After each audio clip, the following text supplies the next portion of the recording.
We're live. Can you hear me? We can hear you.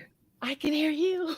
I'm so excited. All right, but what does it look like? Is it a full screen? Like that's the only part I don't know. YouTube looks good. Is it All just five of us are on the screen right now. and you don't see anything else? There's like a black background, but there's That's it. five of the Awesome. screens. Just it looks just like it looks right here in All right, the awesome. Okay. StreamYard. All right, y'all. Thank you for being patient. I'm definitely going to figure out how to get OBS out of this whole. Oh, there's Ty. Let me bring her in. All right, Tyenza. Awesome. I feel like we just need to start over very briefly. We're not going to take this way, way, way back, but you guys had a really great conversation while I was trying to figure all this stuff out. So just again, go through, introduce yourselves, your background, what you're doing, what you've done, and how many years you've been in the industry. Go ahead and start with you, Frank Centwali.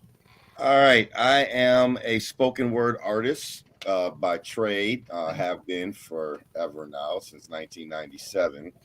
And an arts educator, developed programming, bringing spoken word poetry and hip hop education into schools in 1999. There's an agency here in Minnesota called Compass that's been around about 50 years that specializes in putting professional artists in schools for arts enrichment. And I've been a part of Compass's agency since 2003, was voted the 2011 Minnesota Teaching Artist of the Year. And also the son of educators, my mother, a longtime high school and elementary counselor and youth advocate, and my father, a professor in general college, among other things, at the University of Minnesota. Awesome. Thank you. Thank you. Katie, you are next. My name is Katie Horeka, and I've been in education for over 20 years now. Started in elementary, became a literacy specialist, and was in charter schools, public schools, special education districts, kind of done it all. When COVID-19 came about, I was being asked by a lot of friends to help educate their children because distance learning wasn't working so well for them. And so I decided to create a tutoring company, and I've been doing that with one-on-one and small group tutoring, both in person and virtually, since COVID-19 came about. That's great. Awesome. All right, Tyenza, you are next. Hi, I am Tyenza Atkinson. I am a fifth grade teacher in Phoenix, Arizona. I have been in education for about 22 years. I started as a special needs preschool teacher. I have been a substitute teacher. I've taught primarily fourth and fifth grade with English language learners, and each district I've been at I've been teaching at Title I schools. Great. Can you just real quick, Tyenza? I think you're the first one that mentioned Title One. If I remember correctly, just tell us what a Title One school is. Those are schools that are in low-income neighborhoods where we have a high rate of free and reduced lunch. Okay. All right. Well, thank you and welcome in, Tyenza. Next is Dr. Linda Flowers. Welcome in. Tell us a little bit about yourself and your history.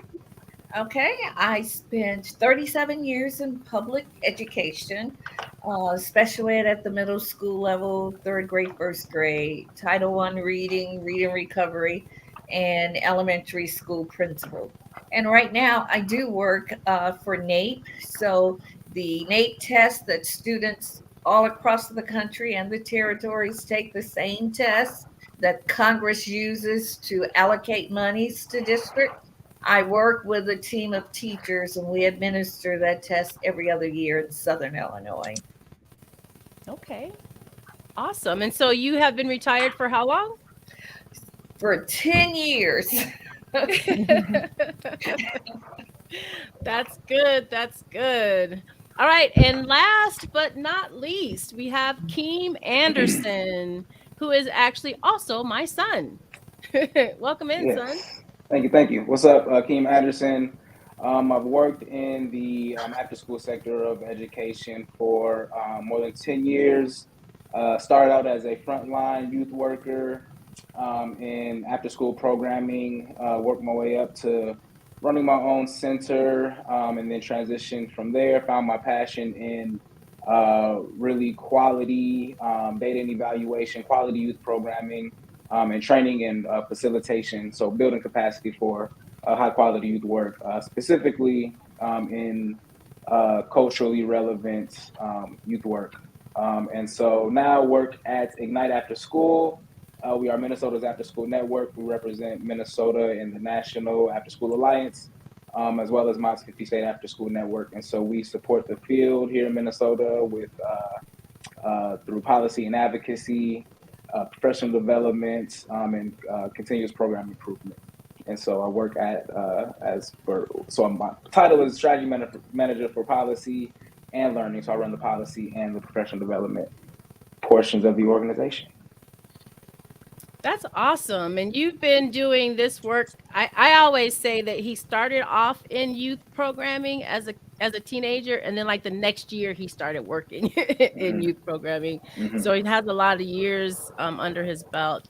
One of the first things, if you can see, I'm wearing my I Love My Red shirt today because I have all of the educators on. And I wanted to start, if we can just start right there. We were all so excited about, all of the demonstrations and wear red for ed and all of those things that happened years ago before COVID. Did you guys feel any impact from all of that support and love that you were getting from us? And did your governors help you? I know the teachers went on strike in Chicago. They were on strike here in Phoenix. What was the end result of that? Tyenza, do you want to start? Sure, I'll start. So I can't speak for like all of the districts because we have several districts here, but vaguely I know that we were promised a raise and smaller class sizes and yada yada yada. Long story short, that I can't even remember the percentage. Whatever the governor, whatever he promised, we had a little portion of it that as soon as it ended, but I never seen the rest of it. And as far as class sizes go, well, they're not so low. It depends on what you call low. So like if you're averaging 30 or more, I don't think that's a small class size. No. So that doesn't sound small to me. It does not. Katie, what are the class sizes, or where are they normally supposed to be? And then how did all of the go red for ed? How did it all go in Minnesota? Katie, first you, and then you, Frank, since you're both in Minnesota. I mean, class sizes vary. It depends kind of on the district. It depends on the subject that you teach. All of those things. I have a friend teaching in a middle school at a suburb here, and I think she has 42 in one of her science classes, which trying to do labs with 42 students and teaching just seems crazy to me. And as far as like the go red, I don't remember there being that much. I mean, that I can recall that much change that really came from it. I mean, I feel like class sizes have continued to get larger. It kind of depends on your government and how the taxes and voting and all of that goes, how much money each school or district receives. Yeah, there is no uniformity in terms of from district to district, really. So, and the governor has really nothing to do with the public education system in terms of establishing funding or class sizes or any. As a matter of fact, the governor was very noticeably absent when Minneapolis public school teachers went on strike, and as was really the mayor. It really was a lot. It's really the power is in the districts, and funds are allocated to the districts, but it's really, you're talking about school board. You're talking about you're talking about the district headquarters, And you're talking about those who make education policy at the district level. There was supposed to be a class size cap. Of course, all of those things are workarounds. There was, a good friend of mine who teaches special ed at a Minneapolis high school talks about, just the resources still aren't there. A lot of it was mental health resources for our youth. When you're talking about education and you're talking about public education and you're talking about urban versus rural versus suburban public education, it's the differences are stark. It's a very mixed bag, and I'm sure we'll get into more of that throughout the pod. But I went because I studied some of this in my human rights. I'm sorry, not my human rights, in my Black history class, and just to kind of give you perspective, and how we're still talking about segregation of schools. There was a New York Times article, February 27, 2019. That dealt with, it's called "How Much Wealthier Are White School Districts Than Non-White Ones?" And Ed Build, a nonprofit organization that researches the amount of funding put into schooling, reported in 2016 that $23 billion nationally is the gap between what predominantly urban school districts of color receive compared to their mostly white school district counterparts.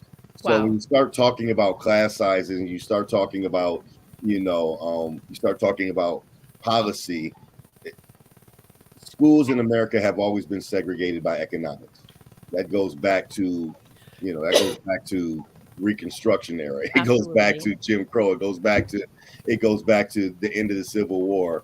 Um, how where education is prioritized based off of where the money is spent. Now Yes. it's segregated by property taxes, right? But it's always been economic. And so we can talk about class sizes and all of this, and we can talk about what they're doing with the buildings, but where America's priorities in education are based off of how the money is allocated and where the money goes. And that I was, go ahead.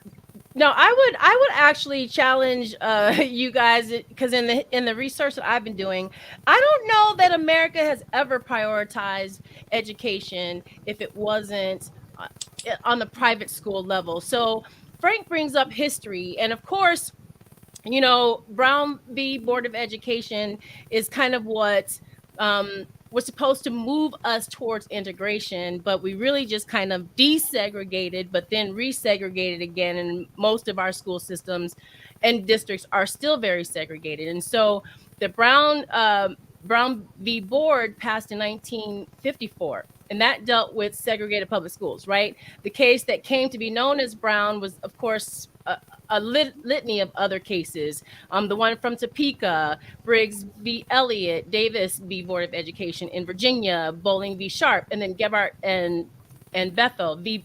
Ethel, excuse me. So the facts of every case are different. The main issue was the constitutionality of state-sponsored segregation in public schools. So once again, Thurgood Marshall, we're going to learn more about him, celebrate his birthday in July, but him and the NAACP Legal Defense Fund really fought all of these cases. And even though it acknowledged that some of the plaintiffs' claims were legitimate, the court still ruled in favor of the school boards. The plaintiffs appealed, and then this is how we got to where we are today. So do racially segregated public schools violate protection clause? Yes, they do. And this is a very important conversation that we need to have, because like I said, I don't think there's been much of a change in the prioritization of public schools and our education.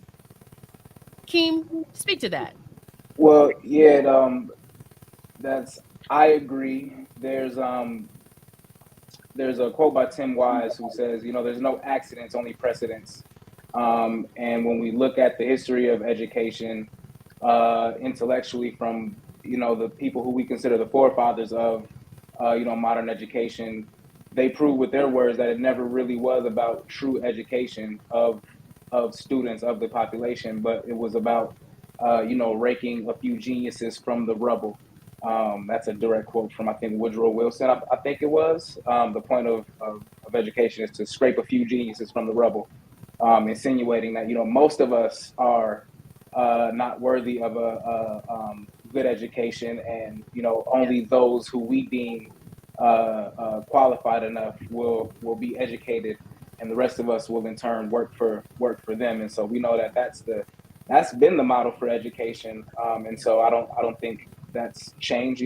There's certainly been some advances, but I think those words still hold true to this day. There's no accidents, just precedents.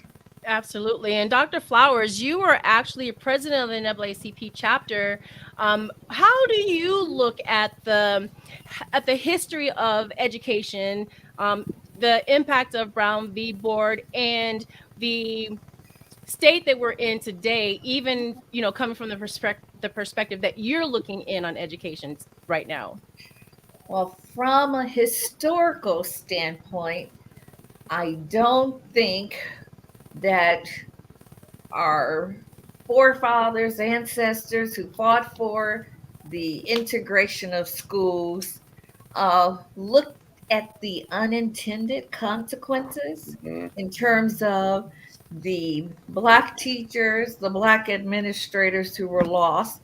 And in terms of, we say schools are integrated, but I see segregation inside schools. When you look at who's in special ed, when you look at who's in the college track, who is in the AP classes, so there's segregation even within a supposedly integrated school system. So we had lots of unintended consequences that our people didn't think about as they were just pushing to just go to school with white people.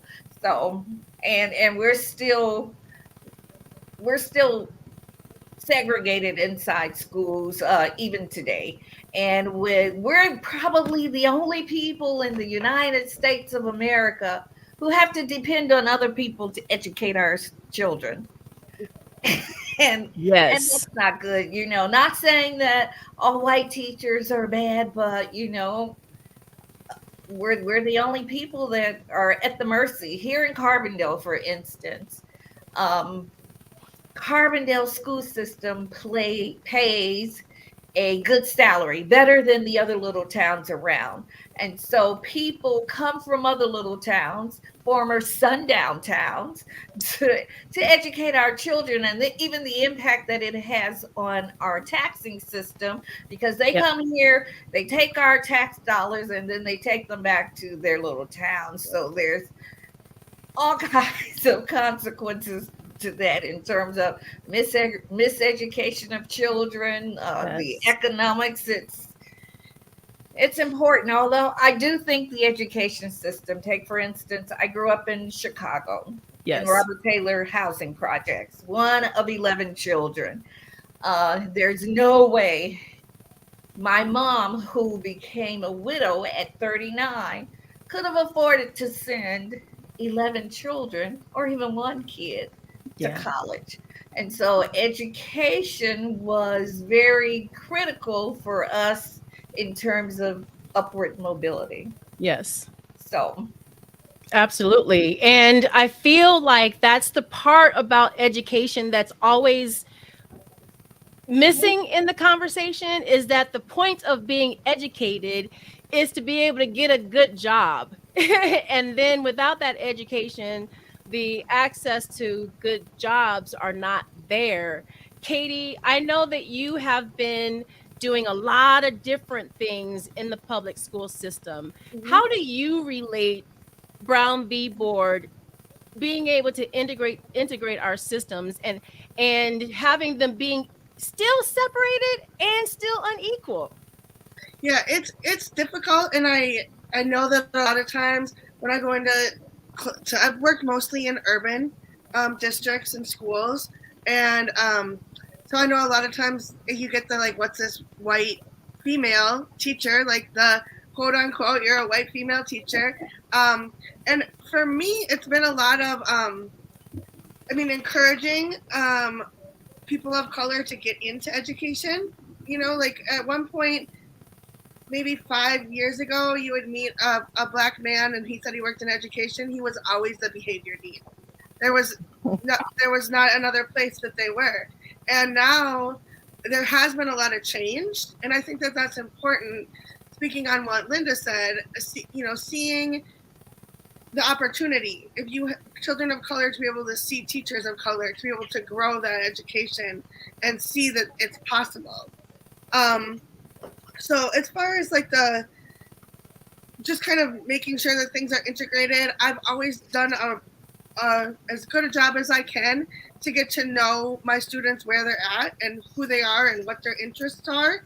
I try to be, you know, go to their sporting events, go to their plays, make sure that they know that I'm supportive of what they're doing. You know, to just kind of meet them where they are as far as, you know, students, and I'm supportive of what their extracurricular activities are as well as their education.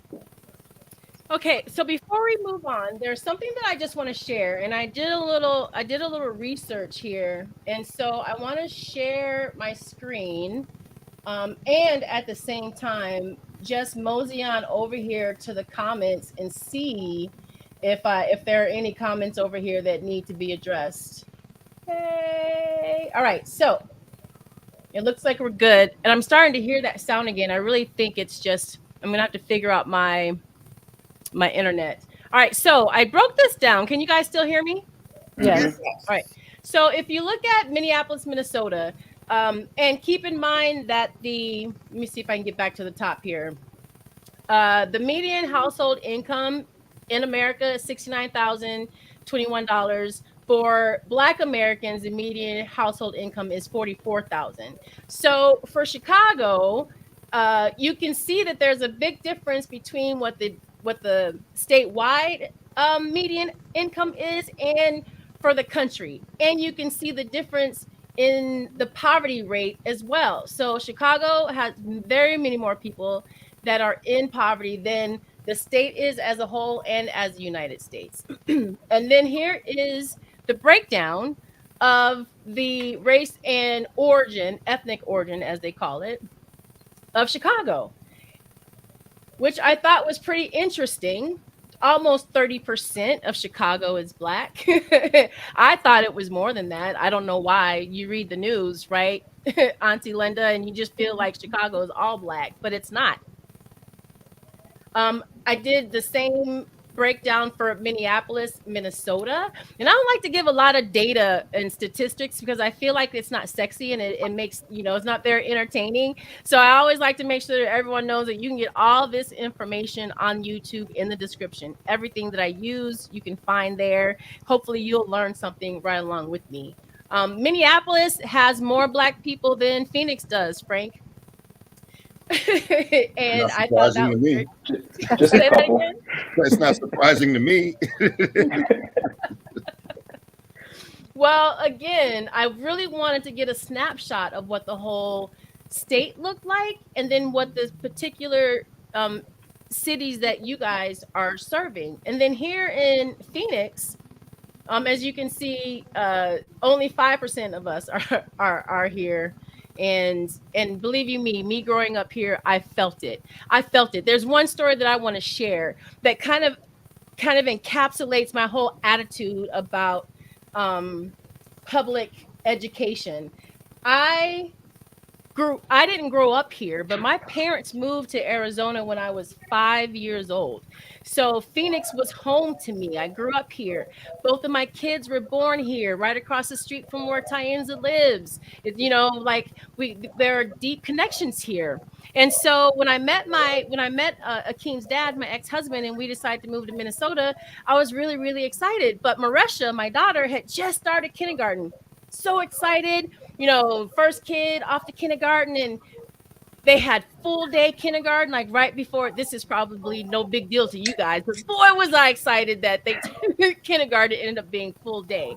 So my daughter and my cousin were the same age and the same grade kindergartners, right? So excited. They were in the class together. There were 2 classrooms of kindergartens.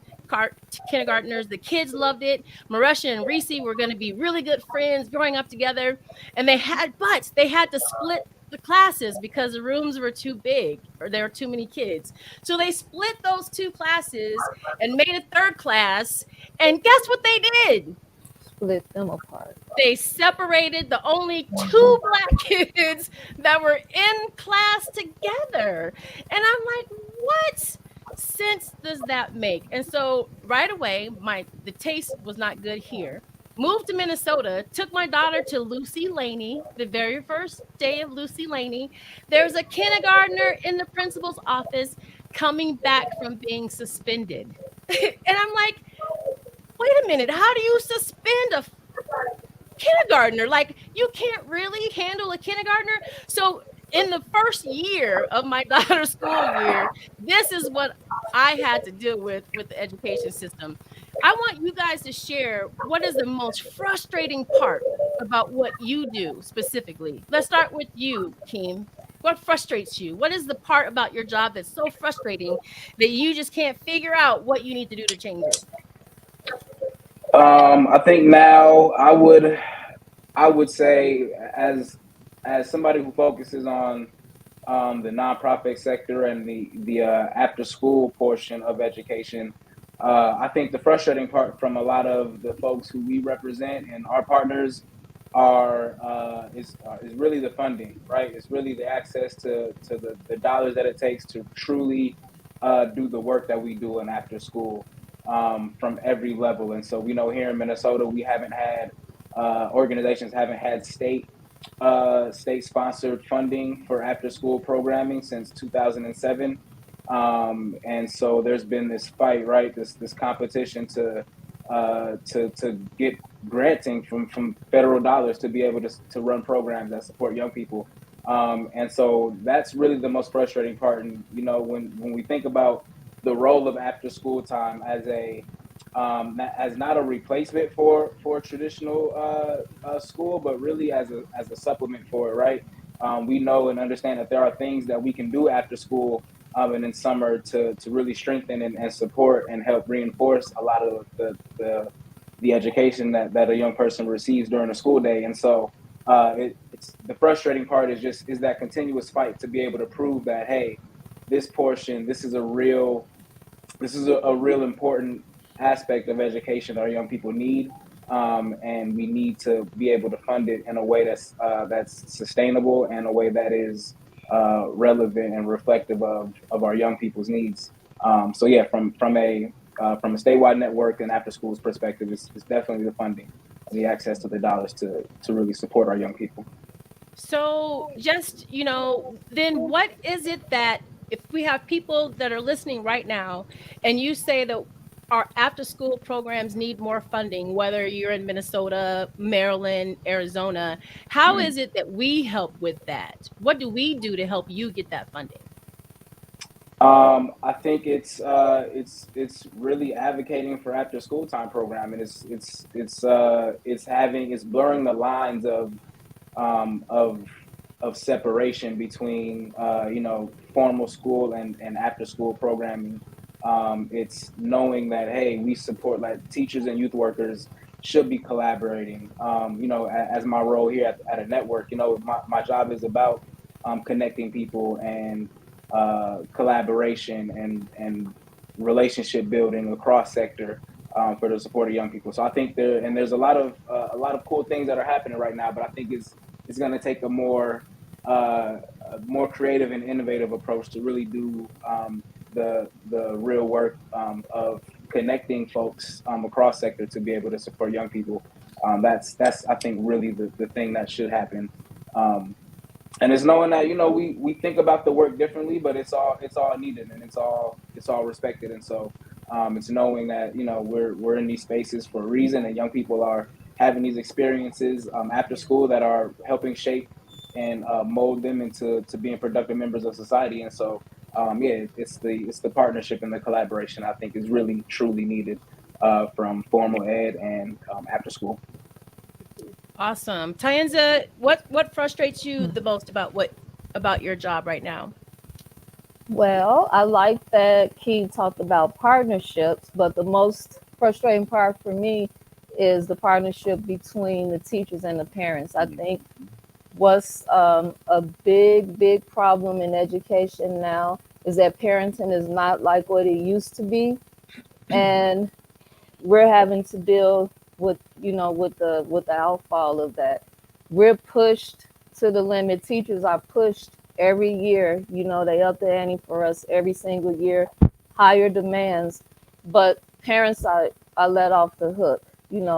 We're told we can't control what goes on in the household. We have to do what we have to do, but it's really hard because we can only do so much. And I think it would be really nice if we can go back to where education was valued in the household, and it will make our jobs a whole lot easier. So that's one. I do have another one. Okay. It's also I'm frustrating or hard because I told you, like, I work with English language learners. So there's a communication barrier right there. So Yeah. I can't even effectively communicate with my parents, as well as they can't even effectively help their children. Yeah. So yeah. So those And are we two big ones for me. Yeah, and we've spoke about this before, Tyenza. How do we get the help in the classrooms that the teacher needs? Because I know your classroom sizes are big. For the life of me, I don't understand why there isn't some kind of a program within our schools and educations that directly connects us to educational. I do want to Jo- say They're doing that in St. Paul too, Frank. I just read that. But how do we get more help to you in the classrooms where you need it? I do want to say that, it always varies from district to district and from school to school. And I do have to say, in case my principal is listening and watching, that at my school, at my school, there is a program to where we have a parent educator who is working with those parents who don't speak English and teaching them, skills so that they can help their children to be more successful. But that's, it's at my school, and it's happening now, but I've been teaching for so many years, and Yeah.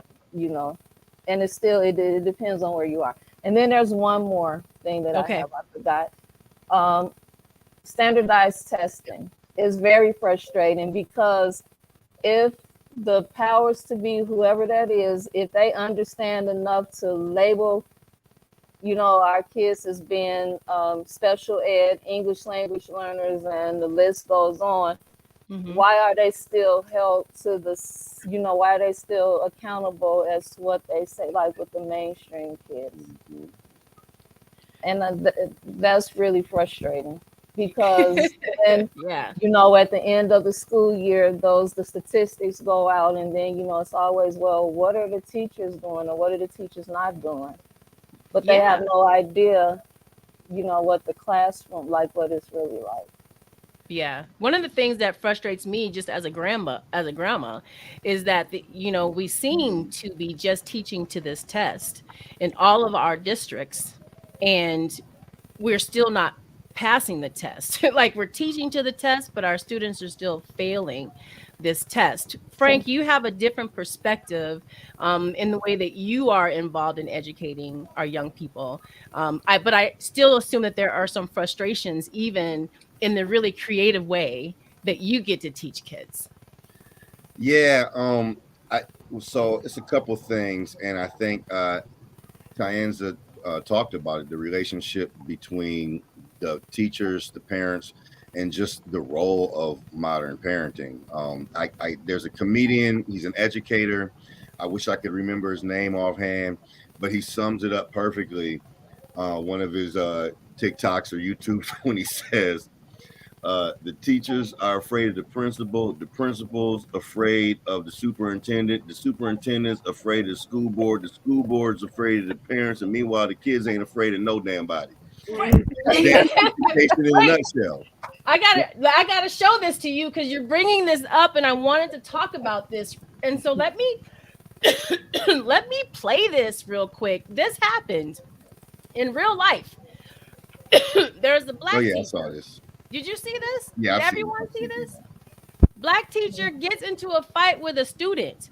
So here we have some bad language by this student, but this is one of the things I want to talk to. So let me play this real quick. And then let's hope that it plays. Can you guys hear it? Not really.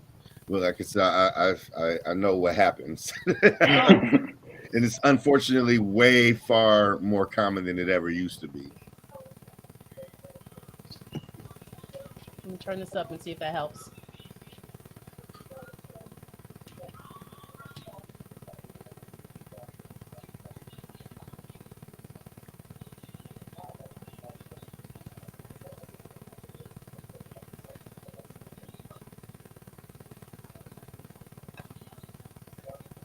And I think he showed good restraint.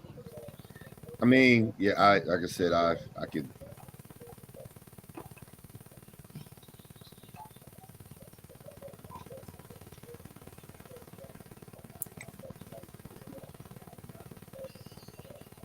So you can't hear the conversation, but for those of you who haven't seen this, the student is absolutely confronting the teacher. He's calling the teacher the N-word, this, N-word, that. And the student challenged the teacher. The teacher's wrong the moment the teacher initiates violent contact with the student. Yep. The student, the kids can challenge you all day. The kids can say, come on, let's go, let's fight, yada, yada, yada, yada. And I believe this teacher was a substitute, if I recall. Yes. Yeah, he was not the real. Yes. And I think that's why this kid thought that he could just challenge him the way that he did. It's just different kids today.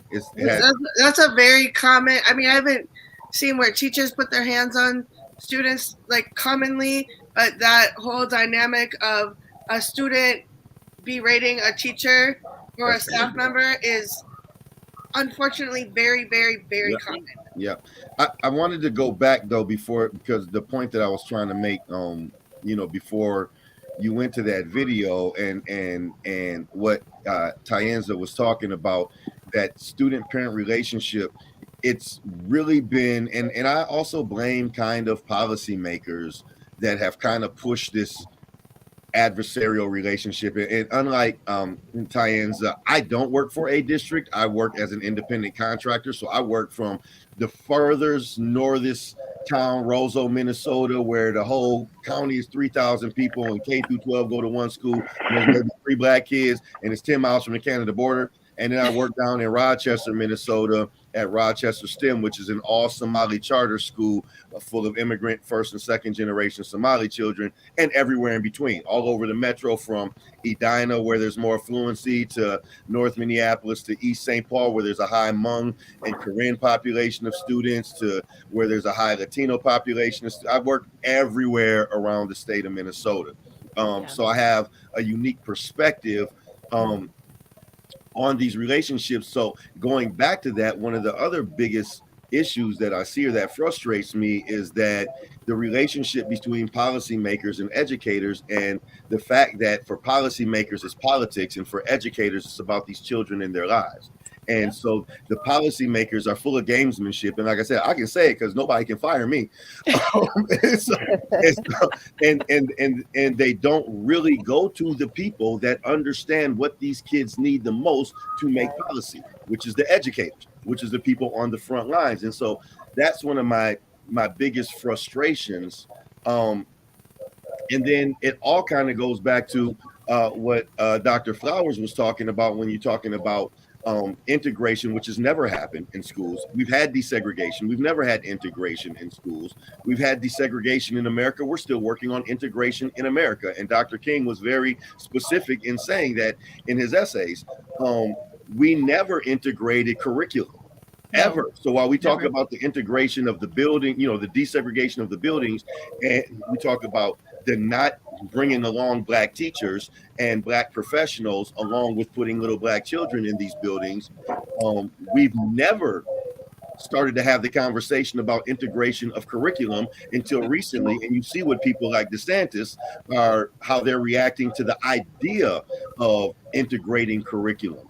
Right. And so So I would really really ask listeners to go and research Ocean Hill Brownsville 1968.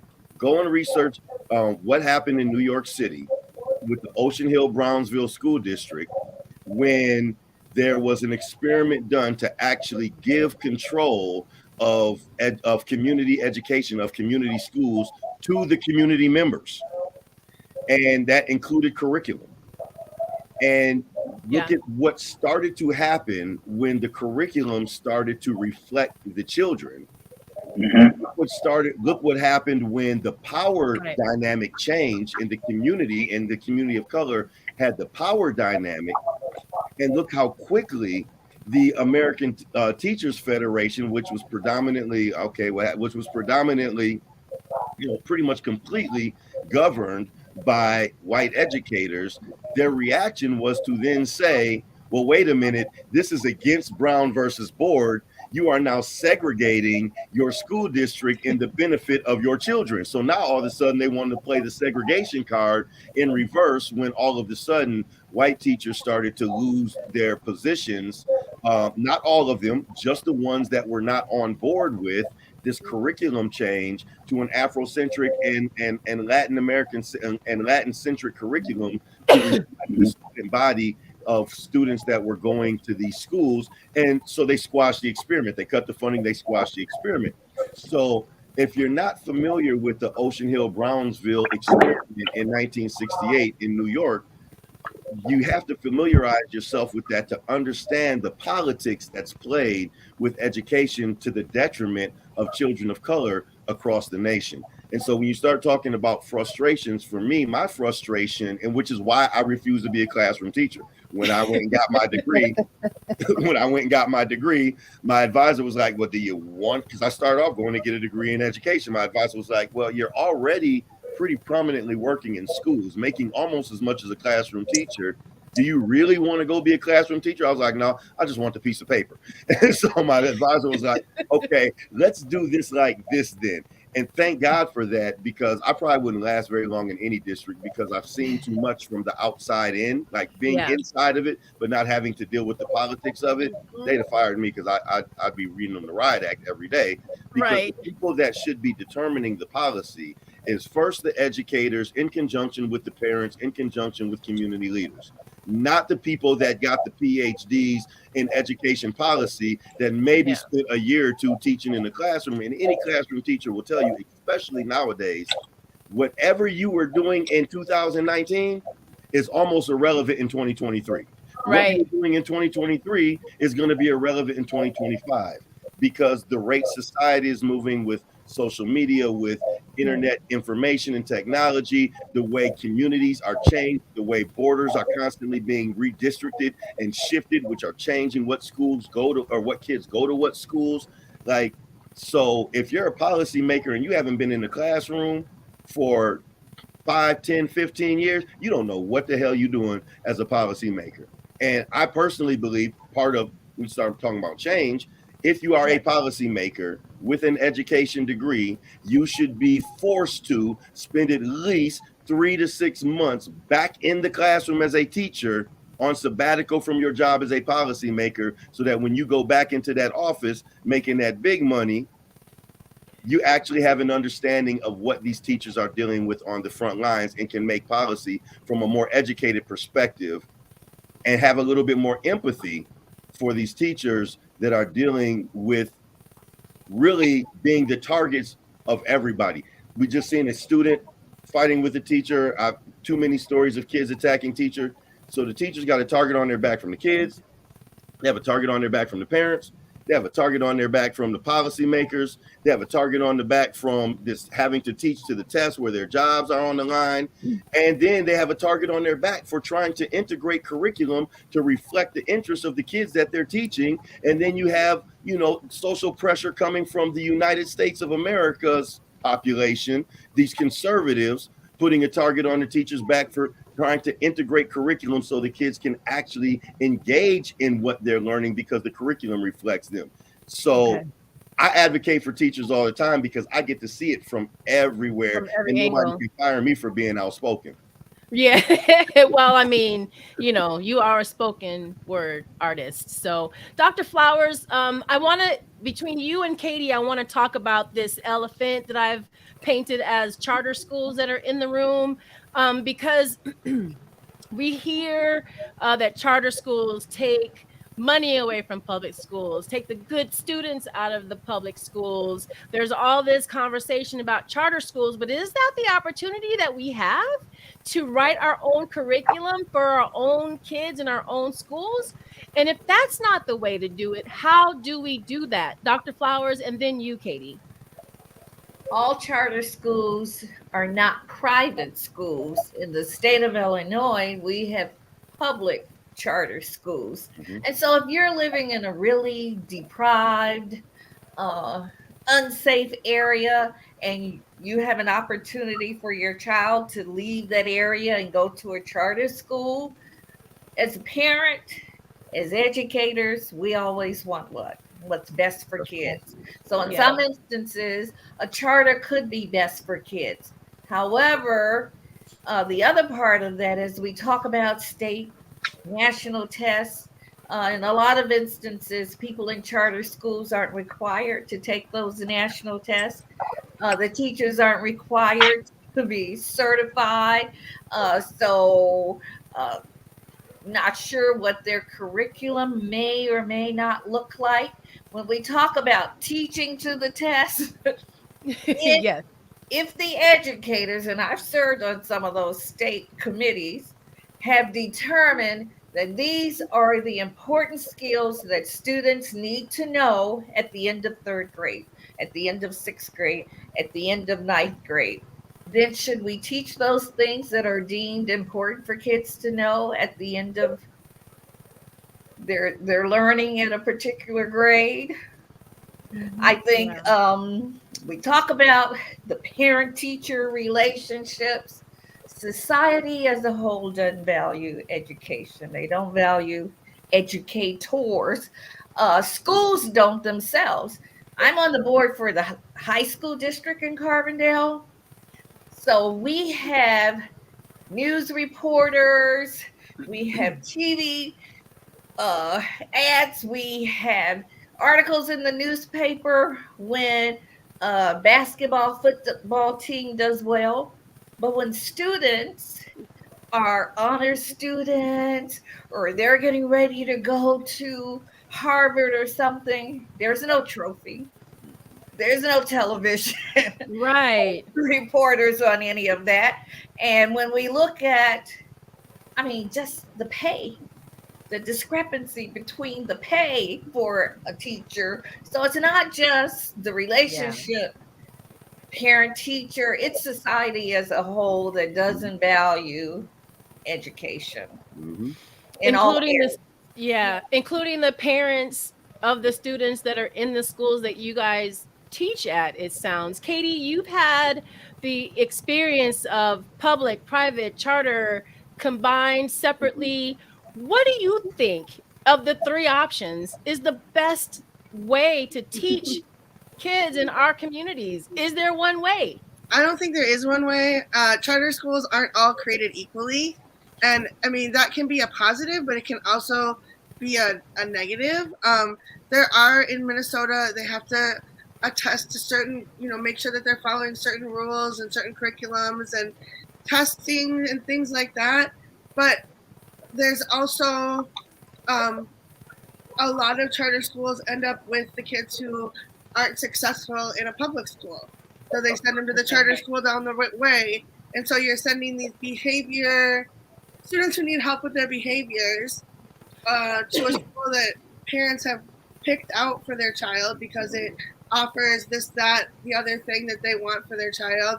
And now it's a whole nother conundrum because they're trying to figure out, a lot of times charter schools get brand new teachers. The pay is often not regulated. You can start very low, and there's not Minnesota, the public schools have a union that helps them do that. Charter schools will agreements where someone doesn't like you, they can let you go that day, for whatever at whatever reason it is. So, like, Frank would not survive in a charter school. But they hired me all the time.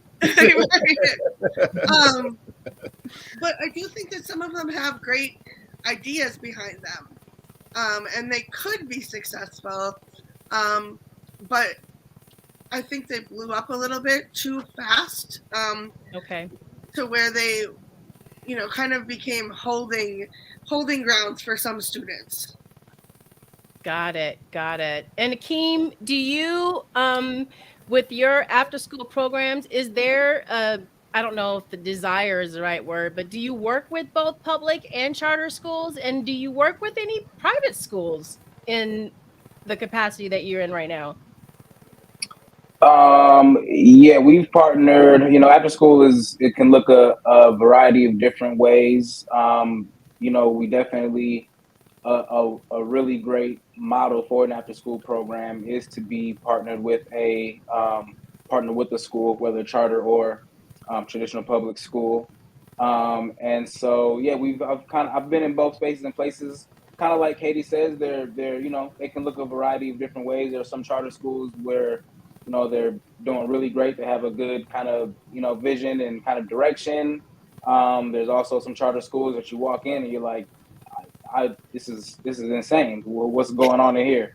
And so yeah, they're across the spectrum. Definitely not private schools much to that effect in after school time programming, but I think all the sentiments are the same, right? Whether in school or out of school, it's like our teachers need to be trained, right? Our youth workers need to be trained. They need to have the adequate tools to be able to reflect and identify and be able to navigate the our young people and our parents. I think our parents are a lot of times the parents are also products of the same broken school system that the young people are now in. And so we do this thing where we expect the parents to just get it and come in when a lot of times they have had a horrible experience in a public schools themselves. And so it's automatically going to be that broken relationship. And so, there's a lot of mistrust that that we have on the institutions. And so I think it's important for us to, name those things, to understand those things, and really work to address those needs. I like what Frank said about those, even those teachers that we do have that come in and we know out of Arizona, the La Raza studies, and how well that was going for that community. And a lot of those efforts were, politically kind of seized and stumped on because they, claim that, oh, you're teaching your young people hate, right? You're teaching them to hate the white people. It's like, well, if teaching about the history of racism, right, is hate, then, how can it's, the realities of racism is the hate, not the teaching about it. And so we see the disconnect between, higher admin and, what the teachers are seeming fit and deeming fit on the front line. And so, yeah, it's definitely a peculiar space to be in, in education. I think it's the role of the oppressed to really to do the job of really revolutionizing and freeing not only the oppressed but the oppressors. And so it's a tall task, but we see that amazing work is happening all over the place. And we definitely want to make sure that we highlight the good things that are happening as well. So, yeah. Absolutely. Tyenza, I see that I was actually coming to you next because I feel like you have a great relationship with your principal. And so say what you were going to say, but then end with how does your principal relate to these policymakers and the administrators and the people who kind of control what happens in your school? And then how does she maintain autonomy where things are going great there? Like you have great options, there are great programs. How do you work through that? But go ahead and say what you want to say at first. Okay, so I kind of start with that. As far as getting involved, like with the politics, with how education goes, like I stay away from that because I'm there strictly for my students. But my principal she is so awesome in the fact to where she values us as educators. And what she does, she says, is if whatever we do, as long as it's in the best interest of our students, go for it. And that's what we do. And so she allows us to be professionals. So I love that. But I wanted to go back to with the charter school and the private schools.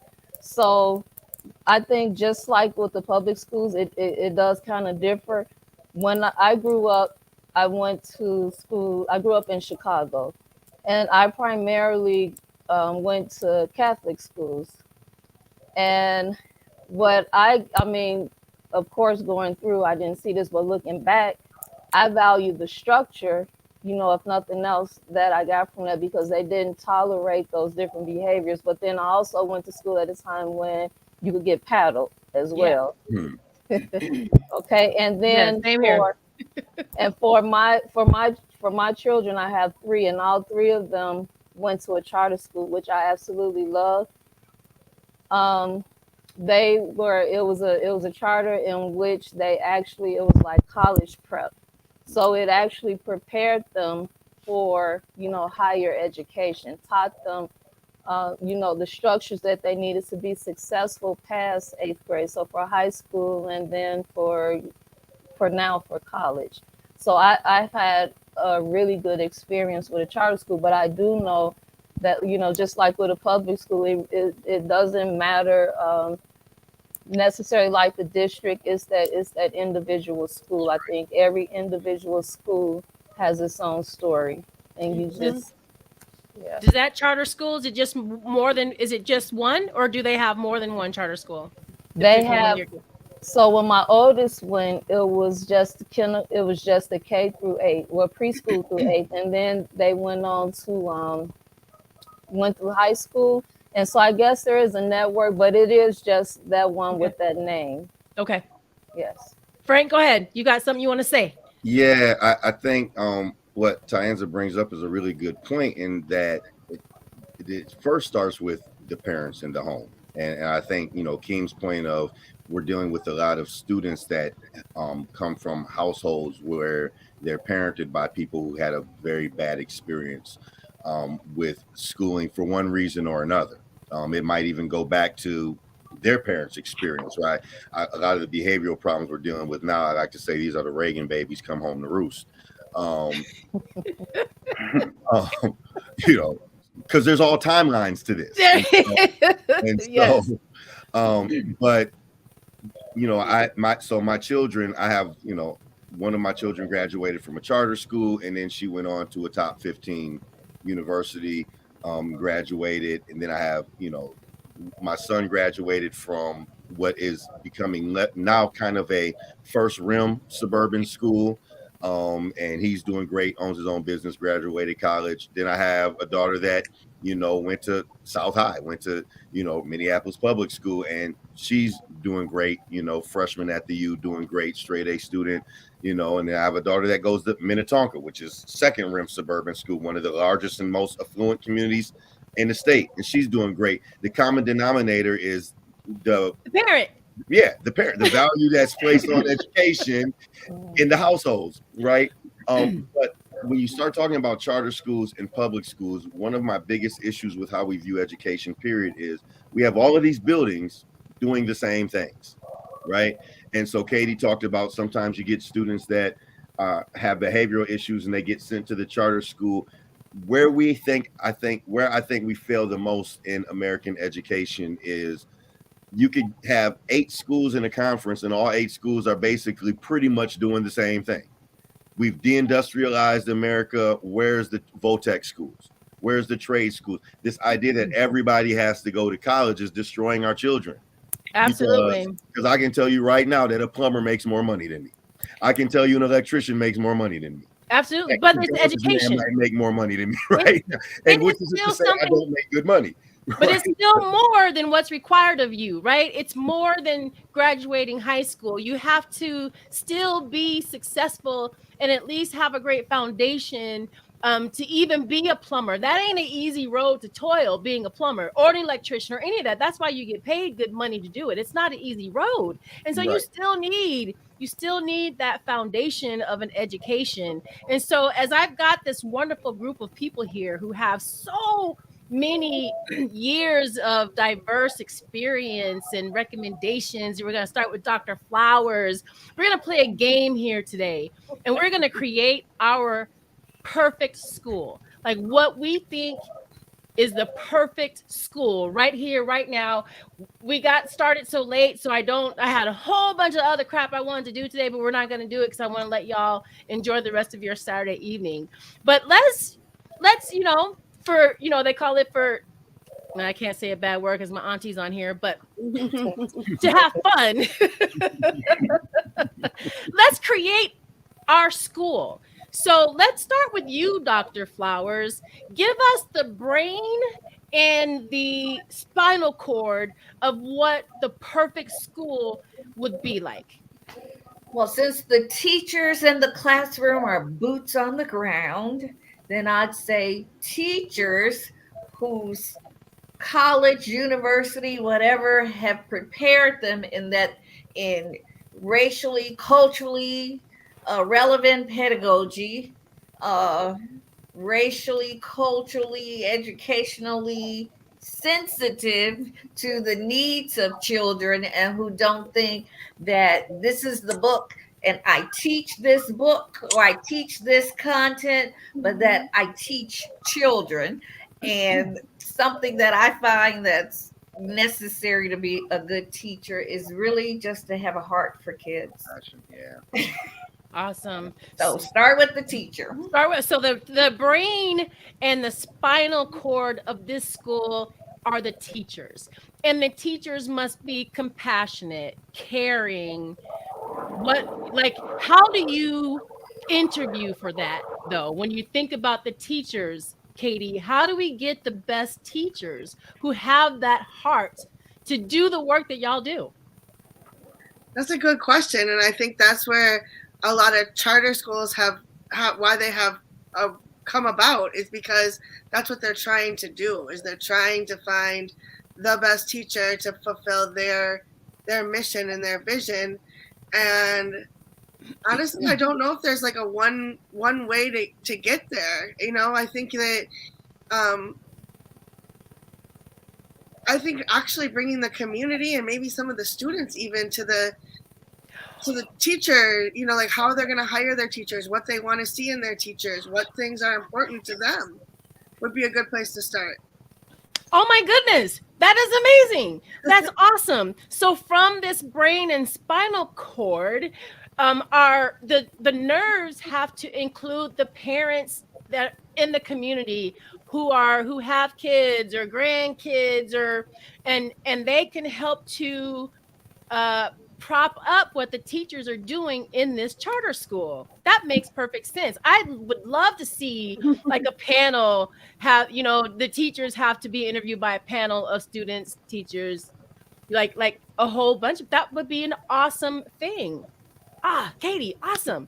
Tyanza, let's build on that. What else do we need now that we have the brain, the spinal cord, and we have the nerves branching off? What do we need for the legs? Like, what needs to happen to really get it going? What are the legs going to be of this school? So, because I've been at a few schools under several administrators, and like I say, my principal that I have now is awesome. I think the administrator makes or breaks the school. So the legs of the school are the administrators, your principal. Who else is considered an administrator of a school? So the principal will be at the top, but yeah, so the principal, the assistant principal, and then was considered to be, the other administrators are also like the interventionists and stuff like that. But it has to start with the vision of the principal. It has to, because none of that other stuff is possible if the principal is not right. All right. So that brain. Sorry to interrupt, but no, go ahead. There's a good example of that. There's a principal in Minneapolis who started at an elementary middle school, and she really made some big changes within that school. And she has now gone on to a high school and has been trying to make those same changes and make it feel like a place where you're loved, you're a community, it's home.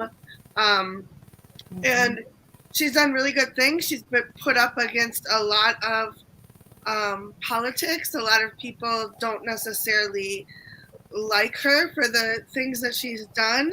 She's very outspoken, but in a quiet way. It's hard to kind of explain her leadership, but I do feel that like an administrator can make a huge difference in the feeling of a school. Okay. In the healing of a school. Yes. Awesome. All right. Okay. So I feel like I kind of feel like maybe the administrators aren't the legs, tie-ins, and maybe they're the heart. They're kind of the beginning of the internal system. Oh, Frank, that face. What do you think? What are you thinking? Wait, you put yourself on. I'm thinking there's some extra noises being made. Hold on. I'm thinking that there's some ringing going on in the background that's interrupting the podcast. That's what I was thinking. No, I agree with Katie. I agree with what you're saying. Like the principal is the heart and soul of the whole operation. Awesome. When you So talk Frank, about the legs, I think about like the curriculum and what we're actually going to teach to the students.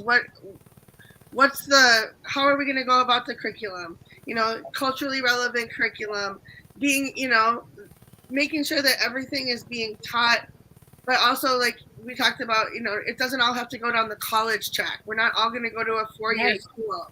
Right. Awesome. I'm loving how this body is taking shape. Keem, like you are, Frank, we're going to come back to you because I feel like curriculum and you and the heart and the, you know, the beating of it. I want to hear what you have to say about curriculum because again, I feel like your vision about it is a little bit different. It's unique. So we're going to come back to you, but Keem, let's get the arms on this body to embrace the kids and give them something that they can do after school. Like what is the part that we need to just be able to embrace the kids after school programs? How would you approach that in this new school that we're creating? Well, I think my philosophy and the philosophy of youth development is the young people are the center of our work. Nothing happens without the young people, and given that, we also believe that education or youth work is a liberating act, right? It's not. We don't do youth work or education for job training, right? We do it for liberation. We don't develop our young people to just fit into this world of inequity, of inequality, right? No pun intended, inequality, on purpose, right? But we train them to be able to question and rebuild and reimagine those institutions. And so I think that wraparound support looks very unique at this space, right? It's definitely culturally relevant. But what about it makes it culturally relevant, right? We talk about cultural relevancy, but what are those specific things? What are these practices that we need to address, that we need to implement? Those practices are three things, right? It's one, critical consciousness, right? And that's self-awareness, self-consciousness, social awareness, all tied up into critical consciousness. But it's the ability for young people to be able to identify the institutions and the realities that constrain them and define them, right? So we need our young people to be critically conscious. The second one is we need our young people to have what we call transformative agency. It's a specific type of agency which is unique to the experience of the young people. So transformative agency is the ability for our young people to have the ability to know that they can and must make a difference in the world, right? Young people have to have that, right? In this the way that we want to educate them. And the third kind of practice is coalitional agency, another unique type of agency.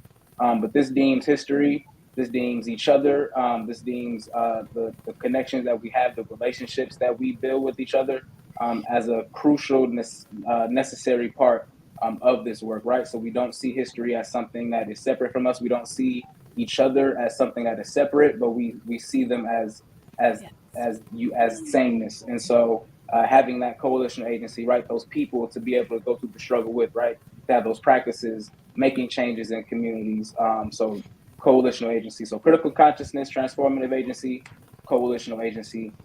is the type of culturally relevant work that we can use to wrap our arms around our young people, and get them to not view education as job training, right? We don't just want them to grow up and to fit into this world, but we want them to grow up and to have the tools necessary to be able to change this world in the ways that they deem fit. Absolutely. Yeah. So we're wrapping ourselves around with those wraparound programs, but now we get back to the core of it, Frank. Back to the core of what we're teaching our kids and how we're teaching them. What do you think about that in this school that we're making up right now? I mean, ideally, if we're talking about one particular building, it would be a campus, and including a campus with housing, including a campus with boarding possibilities.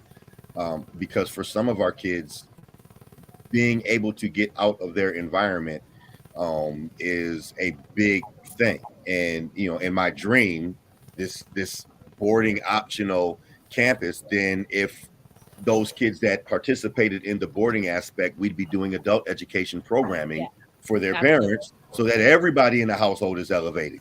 Or chemical dependency counseling or whatever. We'd be making sure that while we're helping take care of and create a future for your child, we're also helping you, now that we're removing kind of that child from the environment on a full-time basis. Obviously, it wouldn't be a permanent, it'd be you go home, right? We gotta talk through that part. I'm not thinking of something that is penalty based, but and the reason why it would be a campus is because it would incorporate trades, it would incorporate arts, it would incorporate athletics, it would incorporate STEM, it would incorporate intellectual scholarship, it would incorporate various areas of ways to become a professional, productive member of a collective society. And all of this has to be wrapped around probably one of the most important things that kids need in order to be able to focus, which is safety.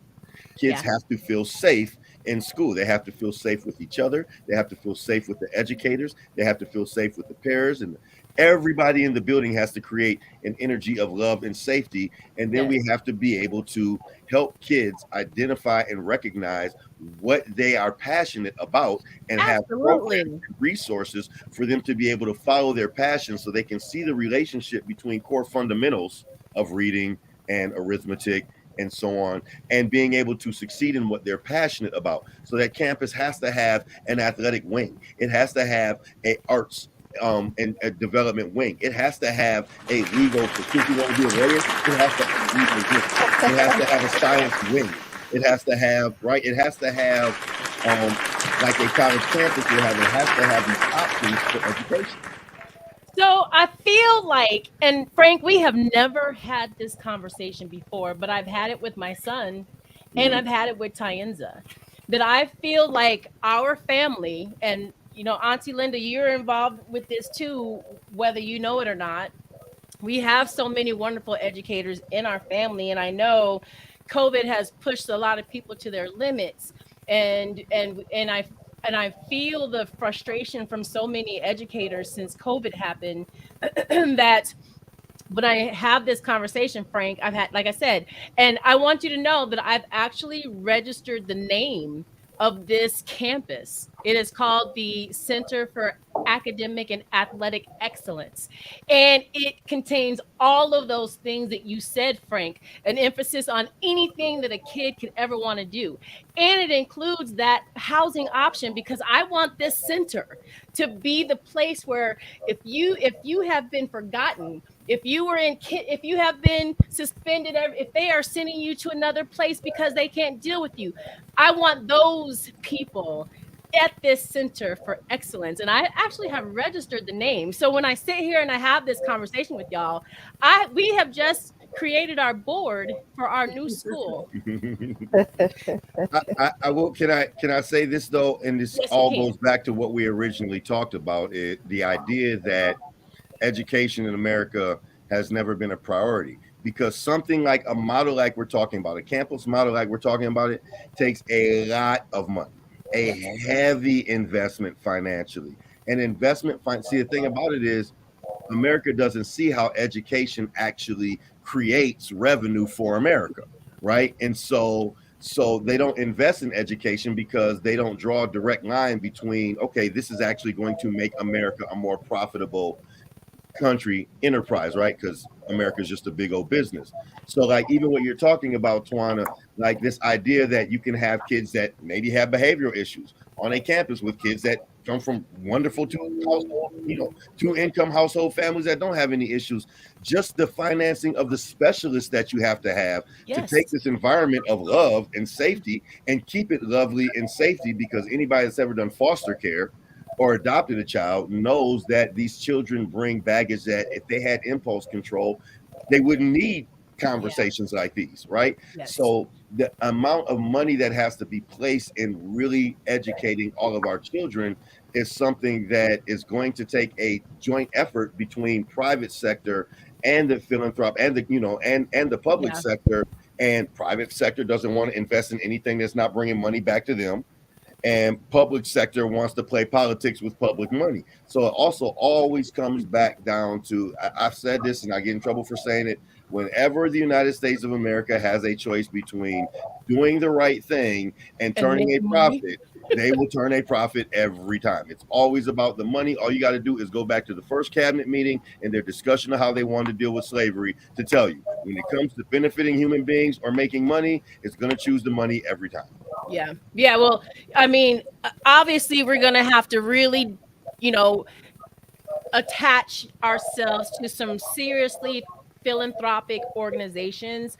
I also believe, Auntie Linda, that this is something that can be done and can be done using the funding from reparations that we finally get in this country, because that is a word that over and over and over again we don't talk about, but all we ever come up to is we need funding for our after school programs, we need funding to provide an excellent place for our kids to learn, we need funding. Well, first of all, we got a lot of rich Black folks and there are a lot of rich white folks who want to help Black people.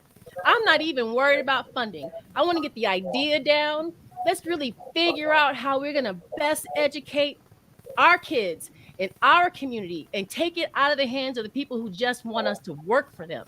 Because really, that's what it is to me. They just want us to work for them. I mean, that's what Rockefeller and Thomas Jefferson talked about. You only need to be educated in the ways you can make money for us. Was that Katie? I said, I'm in Minnesota, so can this school be somewhere warm? Absolutely. They're going to be more than one. We just have to create the first one. Okay. We have to create the pilot, and then the rest of it's going to come. The rest of it's going to come together. Caribbean sounds nice. Right? Yeah. Let's do it. Let's do it. I think we can. Like the whole purpose of this podcast, move from just having a conversation to effective action. So I'm telling you, every time I have a conversation in my mind, that's what I want to do. Even if we're just planting a seed for someone who's listening, who has a rich uncle. Hey, these people have a really good idea. God makes a way to do everything, right? I will say this: LeBron James' school seems to be thriving. Jalen Rose's school seems to be thriving. So when people who do have money put their resources into the children and create a safe environment where the children can take pride in where they're going to become educated. Yeah. And I'm just naming a couple wealthy people, but you don't necessarily have to be an NBA star or what have you. There are principles, as Tyenza very well knows, there are principles that have transformed schools and school communities. But it does take the community as well. And it takes the community to create a bubble of safety around the school. It takes the community to support what's going on in the school. It takes a collective effort of people who are all dedicated to the improvement of these children's lives. Absolutely. Absolutely. So it's 7:00 and this is when I wanted us to be done. Thank you so much for being patient. I'm so sorry that we lost Chanel, because I know that she was going to have some great input in the way that she teaches. Maybe we can do this again. I want to definitely get a students roundtable together. So we're going to do this conversation with kids. And then I want to have this conversation with parents, because I think that they're all connected, Tyenza. and to figure out how we can improve those relationships, I think is really, really critical. So as we get out of here, I'm going to let each one of you tell the audience what you want them to take away from this conversation today. And let's start with Akeem this time. Oh man, thought I was gonna have some time to think a little bit. One takeaway I want the audience to sit with as we transition out. One takeaway, I guess, just the importance of education, man, and really the imperativeness of centering young people, and all of this work, all of the every is at the behest of our young people. And so if you don't have any connections with any young person in your life, outside of your kids, make that connection. Go to your community center, go to your local rec center, local library, local park. Just hit the block, you know what I'm saying, and hit the streets if you really want to get to the ones who's outside.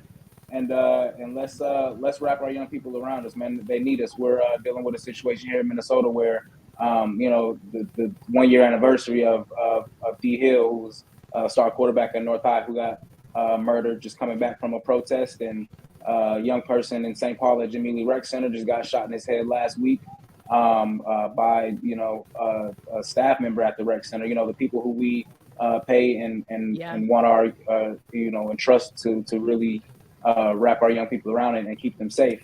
So the need is still there. The reality of it is that our young people still need us.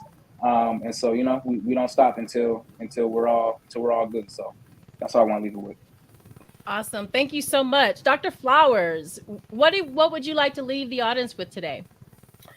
Well, I agree with everything Keem said. And then also, as we talk about the parents need to do, the teachers need to do, the administrators, I think it's going to take a collective community effort. And we all, whether we're retired or not, have a part to play. We all have a job to do. I like what Akeem said in terms of reaching out to a young person who's not in our family. Something that we've talked about recently with sorority and fraternities here is to adopt a family, because right now, even in this little college town, we're dealing with a lot of gun violence as it relates to our young people, even as young as junior high. So I leave everyone with the thing: there's work to be done, and we all have a part to play in making this country, in our communities, work for our young people. Absolutely. Thank you. Tyenza, you are next. Okay, so piggybacking off of what they said, get back to the basics. It takes a village, and we have to embrace our young folks. We have to show them the love. We have to give them the love that they're missing, help them to be productive citizens. And I don't know, we just have to work together. We have to work together. It's not just, like Linda was saying, it's not just, up to the teachers. It's not just the parent. It is a collective effort. Everybody. And we need to get back to that. It's not your kid. It's not it's our kid. What are we going to do to help them? Because in the end, it's our future. I want to one day retire, and I don't want to be worried about who's going to take my place. No kidding. All right, Katie. Let's hear from you. Yeah, you all have said such great things. And, going back to how I had been speaking about that principle and the loving our students and things like that, there's actually a documentary that I would highly recommend called Love Them First. And it's about this principal and what she has done in the school, and just how when you see a kid, whether it's a student or someone on the street corner, when we have the choice of what we're going to do with them, is to love them first. Like, just wrap your arms around them and make sure that they're getting their needs met. And that's kind of, we're all coming from different parts of education, different parts of youth work. And, you know, we all have a similar vision. So if we keep working together and putting the students first, I think that there can be change. I really do. But it's going to take a lot of work, a lot of money, and, you know, it's not easy. But when you have people like all of us that are committed to it, I think it makes, you know, you just have hope. Yeah. Yeah. I love it. Love and hope and awesome. I love it. I love it. All right, Frank. I guess I left you for last. I don't know why. Just came around that way. It's because I talk a lot. I think everyone has pretty much said it, though. It's really about, it's going to take a collective community effort. And one thing I truly believe in my heart, and this is something my mother said as an educator, every parent wants the best for their child. I think no matter what situation a parent is in, every parent wants their child to do better. Every parent wants the best for their child. And if that is true, and I believe that is true, then collectively we have to all come together for our children. And I don't care if you in that street life, if you have a kid, if you don't want your kid in that street life, then we need your help to make the streets a place where kids used to be off limits. We need that again. Yeah. You know? We need community. We need schools to be sacred grounds.